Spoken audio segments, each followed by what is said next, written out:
for Quilts of Valor. But before we do that, I want to announce our Legion officers here at the Dwight Legion. I'm Commander Ken Kutera.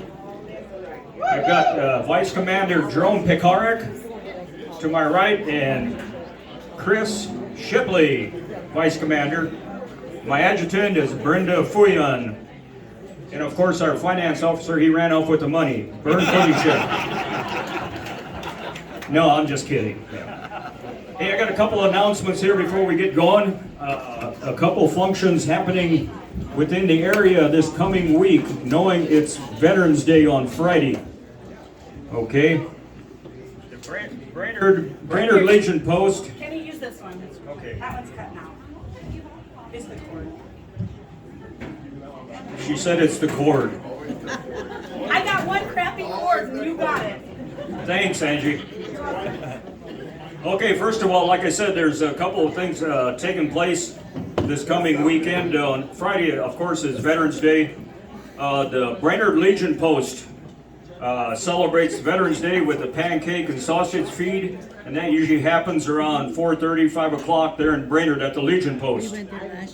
Also happening, and that's on Friday. Also Saturday, our neighbors to the east here, the Valparaiso Legion Post, this coming Saturday has a Rocky Mountain oyster feed for those of you who like Rocky Mountain oysters. Who said they like hot dogs?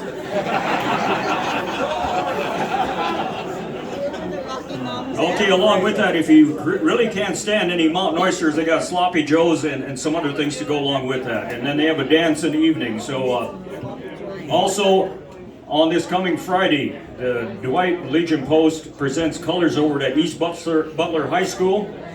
And that is a program that takes place at 1:30 in the afternoon. So we want to invite every veteran possible to show up. You don't necessarily be from here, you can be from Lincoln, Omaha, or wherever. We want veterans to show up. That's a program at 1:30. It doesn't last very long, but we like to show a little support for what the school does there, and we'd like all the veterans to show up if possible. So those are a couple, three things taking place. Okay, at this time, I want to bring up Jeanette Hines and Kathy Bungers. They are associated with the Quilts of Valor. They will give you a little presentation as to the Quilts of Valor, as to what it represents and how they came about doing this, okay? So Jeanette, Kathy, give them a round of applause.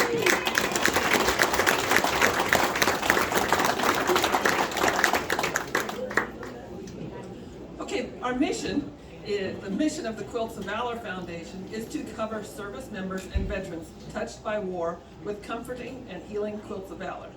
I'm Jeanette Hines, this is Kathy Bongers. We've been here several times before. The first time we honored 6 World War II veterans, then Korean War veterans. Now we honor Vietnam vets and others who have served. We are members of the Quilt of Valor Foundation. This was started in 2003 by Catherine Roberts, whose son Nathaniel was deployed to Iraq. Her desire was to see that returning troops were welcomed home with love and gratitude. Catherine hit upon the idea that linking quilt top makers with the machine quilters in a national effort could achieve her goal of awarding healing quilts to returning servicemen and women touched by war. These service members, the first one was awarded to a young man from Minnesota who lost his leg in service to our country. So far, 326,777 quilts have been awarded. These are made by all volunteers. Your Quilt of Valor carries a 3-part message from our hearts. First, we honor you for your service and for your willingness to lay down your life for your country. Second, we thank you for your service, your sacrifice, and your valor in serving our nation.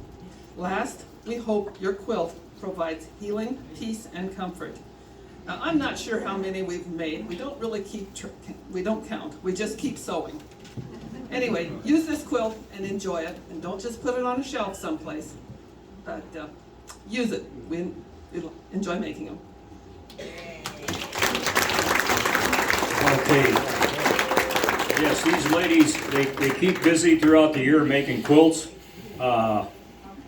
like I said, we've got 5 here today, and I think they told me when I was requesting that we have some individuals that are honored with quilts here. They represent over in David City, and where else, Jeanette, did you say? Brainerd? Okay, so they get around with quilts, so that keeps them busy throughout the year. Okay, without further ado, hopefully I can get over here without the speakers squealing. Mr. Dave Collister right here. Specialist 5 with the U.S. Army. Dave Collister enlisted in October 1977 in Lincoln. He trained at Fort Leonard Wood, Missouri from October to December 1977 and was stationed at LAIR, Letterman Army Institute of Research, Presidio of San Francisco, California from January 78 to October 1980, conducting repellent testing. Now get this, on mosquitoes. Is that your fault, Dave? No, just kidding. After that, he was in the Nebraska Army National Guard in York, Nebraska from 1980 till 1981.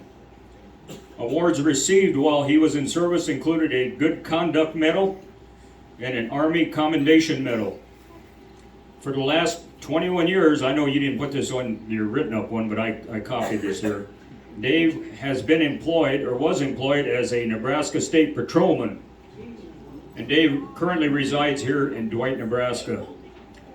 Ladies and gentlemen, Dave Collister, United States Army.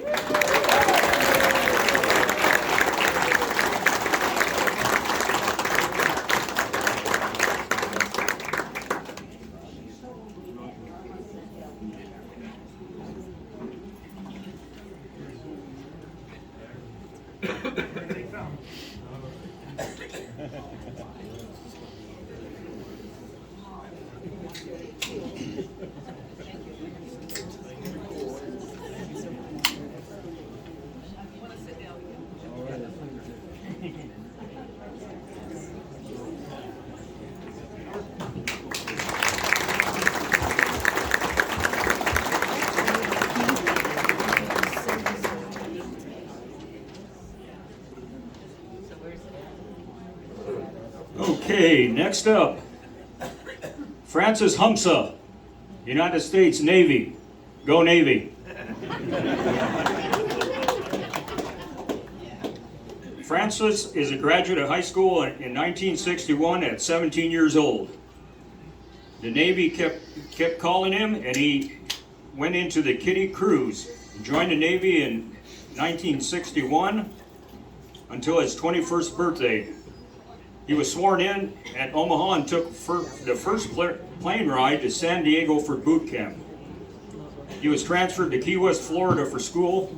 He had to wait for his security secret clearance and started a later class. In 1962, he passed the class and was assigned to Big Sur, California. He reached Sonarman 3rd class. That was the reason why he had to have his security clearance, because of the Sonarman detection in the Navy. And that was in 1963. He was honorably discharged from the United States Navy December 6, 1967. Ladies and gentlemen, Francis Humsa, U.S. Navy.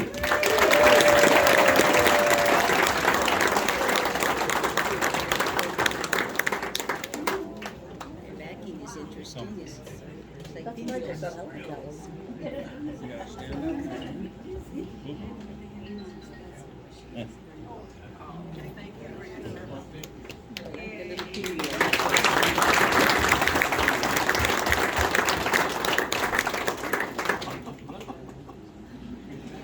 It's like very hot-blooded, so I can imagine he's going to be... Okay, next up, Fireman E3, Alan Buzz Jelinek, United States Navy. December 1964, Buzz left the town of Bee, Nebraska and flew from Lincoln to San Francisco. From there, he was stationed at Treasure Island. Mid-December, he boarded the USS Midway, CVA 41. He was departed for Vietnam and were at sea for 1 year, going in and out of ports. The ship had a crew of around 5,000 men, so he was pleased to find out 3 of his home buddies were stationed on that ship as well from B. It was great to find Eddie Politsky, Rick Katera, Chuck Lavitsky amongst the crew members. In December of 1965, they returned back to the States where the Midway was sent to dry dock for major repairs. Ed Politsky and him were the only two of the original 4 from B who were sent back to Vietnam once they returned back to the States. Politsky was sent to the USS Ticonderoga, and Buzz was transferred to the USS Enterprise, CVAN 65. The Enterprise was the world's first ever nuclear-powered aircraft carrier. It had unlimited range and could stay out at sea for who knows how long. In 1965, the Enterprise was the first nuclear-powered ship to engage in combat when they launched aircraft against the Viet Cong. The USS Enterprise carried a crew of 6,000 men. Buzz's tour came to an end in December 1966 when the Enterprise was sent back to the United States to Hunters Point in Oakland, California. Upon arrival to Oakland, he was entertained by the Harlem Globetrotters who played on the flight deck of the Enterprise. Ladies and gentlemen, Alan Buzz Jelinek, United States Navy.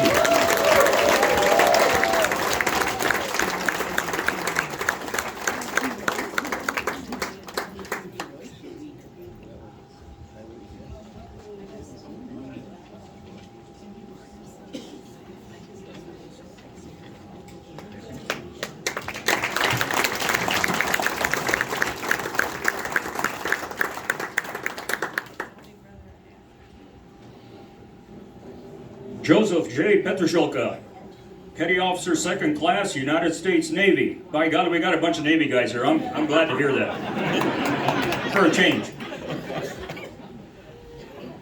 Joseph J., normally known as Joe Petroshelka, joined the Naval Air Reserves at the age of 18 on January 2nd, 1951. He served until December 11th, 1960 with an honorable discharge in the rank of ADJ, Aviation Machinist Mate, 2nd Class. In his 9 years, Joe was an airplane mechanic working on prop airplanes, F-6 Hellcats, F-8 Bearcats, then transitioned to working on fighter jets, F-9 Cougars and others. Joe was assigned to a carrier out of Pensacola, Florida on one of his training exercises. Additional naval bases Joe was stationed at included San Diego, New Orleans, Floyd Bennett, New York, the old Chicago Naval Base, New York Naval Base, and Miami Opa-locka, the Naval Airfield in Miami. Ladies and gentlemen, Joseph J. Petroshelka, Petty Officer, 2nd Class, United States Navy.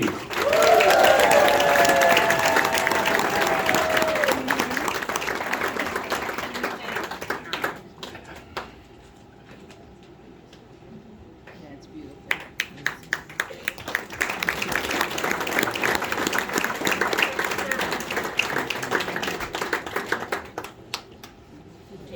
Okay, before I continue on, you'll be able to take pictures after we get done here, so save some of that film. Oh, of course, you all got cell phones.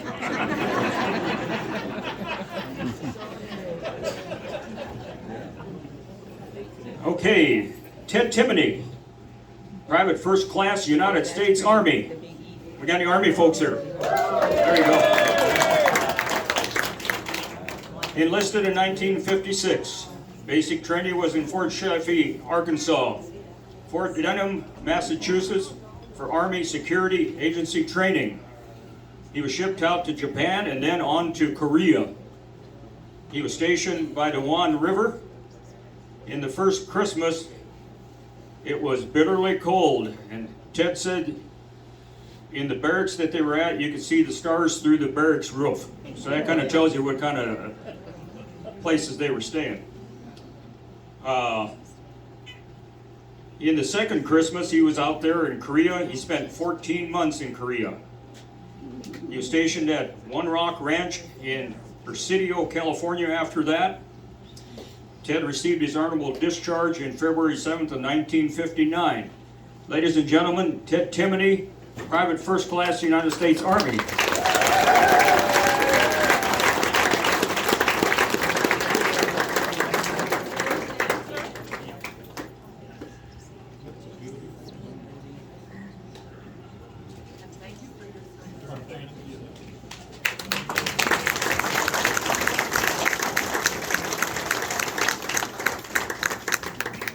Okay, and I'm sorry to say we had a sixth individual that we wanted to present a quilt, but I was advised before we got started this afternoon that Mr. Charles Chuck Novacek came down with COVID. So, understandably, he couldn't make it this afternoon. Charles Novacek entered the United States Army in January of 1951 in Omaha, Nebraska. He received basic and advanced training at Fort Riley, Kansas, followed by additional advanced training at Fort Benjamin Harrison in Indianapolis, Indiana. In December 1951, he was assigned to serve with the occupational forces in Germany. For 2 years, Charles served in the offices of the Chemical Division of the 7th Army Headquarters, located near Stuttgart, Germany.